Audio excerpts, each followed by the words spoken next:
This is number what for you at Davos? I think it's 20. 20. Something to celebrate? Maybe more. Maybe more. What's the most important item on your agenda at the annual meeting of the WEF? Well, I love seeing different people in different areas, from business to the not-for-profit area and the political area. And that mix, for me, is pretty unique. What I've picked up so far here in Davos this year, Steve, is a palpable sense of anxiety that the global economy is slowing, possibly heading toward a recession that central banks won't be able to fight off. Do you share that concern? No. No. Tell me why. Because we're slowing, which is not a surprise. U.S. economy, I guess in the second quarter, was 4.2%. Completely unsustainable. It then went down to 3.5. I think in 2019, from what we can sense from the companies that we own over 100 companies with 600,000 people working there, and that's just part of Blackstone, that we see growth in the 2.5% to 2.75% range, something like that. For the U.S. economy. For the U.S. economy. Mm-hmm. Earnings growth will probably be a little disappointing, which is why some people were concerned, in the 5–6% range, not in double digits the way it was last year. So that represents a slowing, but it doesn't represent a recession. And why people got so twisted up about that in the last 2 months of the year it was a surprise to me. There was a price-earnings multiple adjustment. Earnings a little more disappointing, price going down to reflect it, but that didn't mean that the world was over. Now, the fact that the stock market has rebounded and taken care of not all the losses from the top, but the losses for the year tells you something in that direction. Steve, President Trump, whom you know well, said a few weeks ago, of course, that he'd be proud to shut down the government.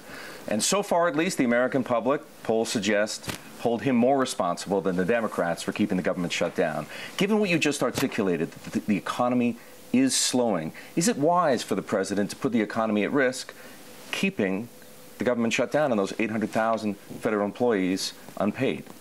Well, whether it's wise or not, I don't think it's a good thing. Regular people are getting hurt, and this is almost like a family where the parents are squabbling, and the children are being affected. That's unfair, and probably should be brought to some type of a close. How you've done a few deals in your time, Steve. How would you resolve this impasse? Well, you have irreconcilable differences, apparently. You believe that they are irreconcilable? Well, just literally around the wall, one group wants to go forward, the other one says it's immoral and they won't countenance it. That seems to me pretty definitive, particularly if you know the people involved, which I do. So that's a tough thing to bridge. And on the one hand, the president doesn't want to give up on the wall. He truly believes it's important. And the Democrats believe just as sincerely, apparently, the opposite. So you'll resolve that in some other way, probably ultimately in the court system. Which camp are you in? I'm in the camp of basically having the U.S. government function. It solves it's no good for anyone in the long term for the government not to be functioning. Let me ask you about China. You're friends with President Xi and other members of the Chinese leadership.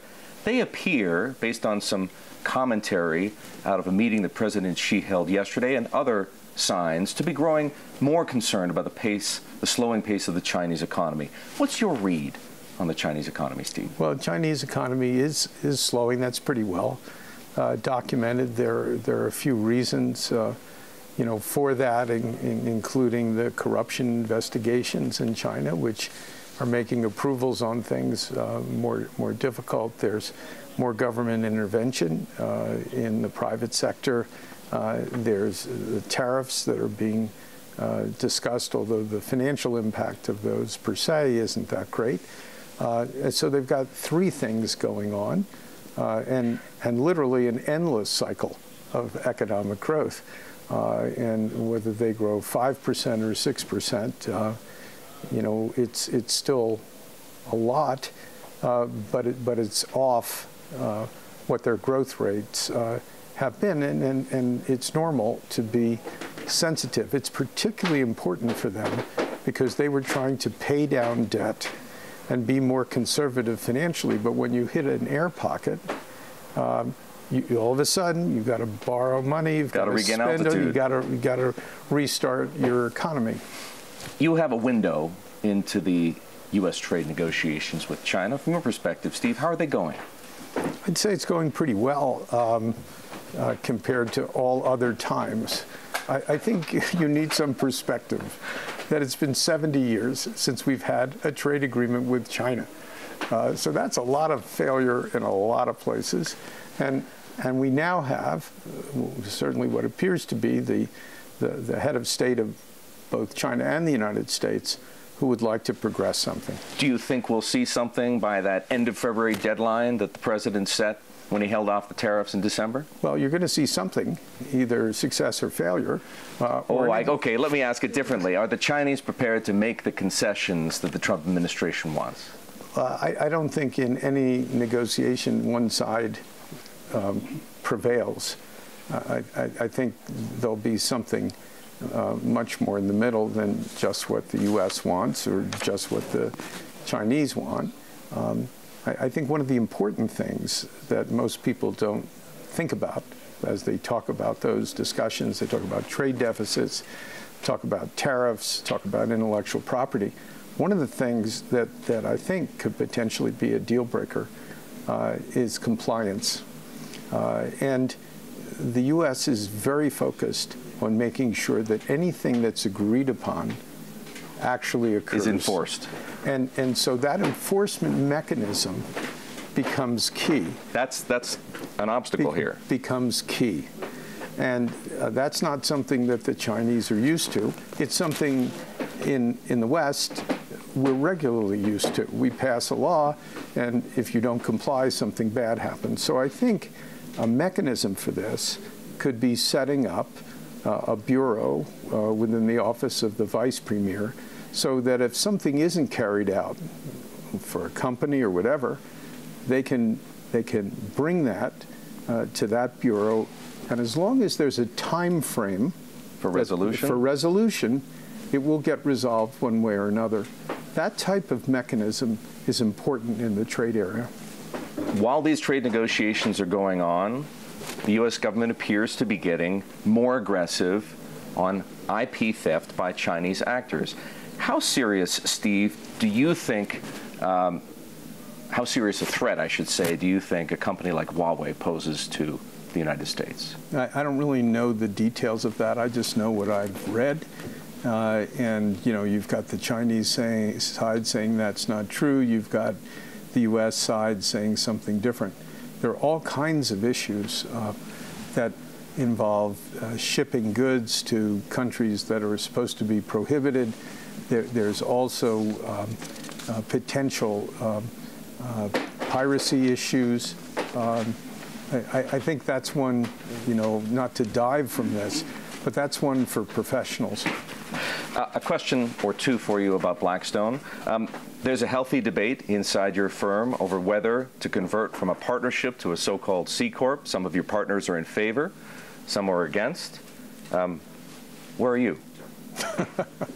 Well, it's an interesting issue, and it breaks down to the fact that if you convert, your tax rate is higher, so you're taking money away from shareholders that are paid to them. On the other hand, there's a broader market for that kind of corporate form, and that should compensate for it. The answer is perhaps. Still perhaps. And we're at a time of relatively low tax rates for corporations.